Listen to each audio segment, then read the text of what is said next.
അച്ഛൻ ഇതുവരെയൊന്നും വാങ്ങിച്ചു തന്നിട്ടില്ലടാ. മോനെ കേക്ക്, അച്ഛനിപ്പോ തന്നെ പോയിട്ട് വാങ്ങിത്തരാട്ടോ. നീ പറഞ്ഞത് ശരിയാണ്. ഈ കള്ളു കുടിക്കുന്ന ഞങ്ങളൊക്കെ വെറും കോമാളികളാ. ദിവസം എത്ര പൈസ ഉണ്ടാക്കുന്നത്? എല്ലാം എടുത്തുവെച്ചോ ഒരു മാസം 10-30,000 മുകളിൽ സമ്പാദിക്കുന്നില്ലേ? എന്നിട്ടും ദാരിദ്ര്യം പറയാ. എല്ലാം കുടിച്ചു തീർത്തിട്ടാ. എല്ലാം കുടിച്ചു തീർത്ത് കരട് എല്ലാം പോയി കുടുംബത്തിന്റെ സന്തോഷം നശിപ്പിച്ചിട്ട് എന്നെ പോലെ കുറയാന്മാരുണ്ട്.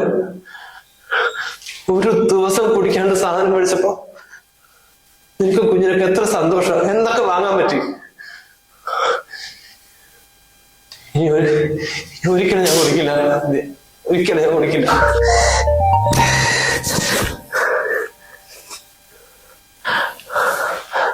പറടാ, കുടിക്കാനോ? കുടിച്ച് ചോര ചേർത്തിച്ച് ഞാൻ കിടന്നടാ 2 ആഴ്ച. നമ്മൾ ആരെങ്കിലും തിരിഞ്ഞു നോക്കിയോ? എന്റെ ഭാര്യ മാത്രമേ ഉണ്ടായിരുന്നുള്ളൂ. അവളുടെ മെഷീൻ എടുക്കാൻ വേണ്ടിട്ട് എന്നെ നോക്കിയത്. എടാ, കുടിച്ച് നശിക്കാൻ ഞാനില്ലടാ. എന്റെ കുടുംബത്തിനോട് ഇരിക്കട്ടെ ഞാൻ.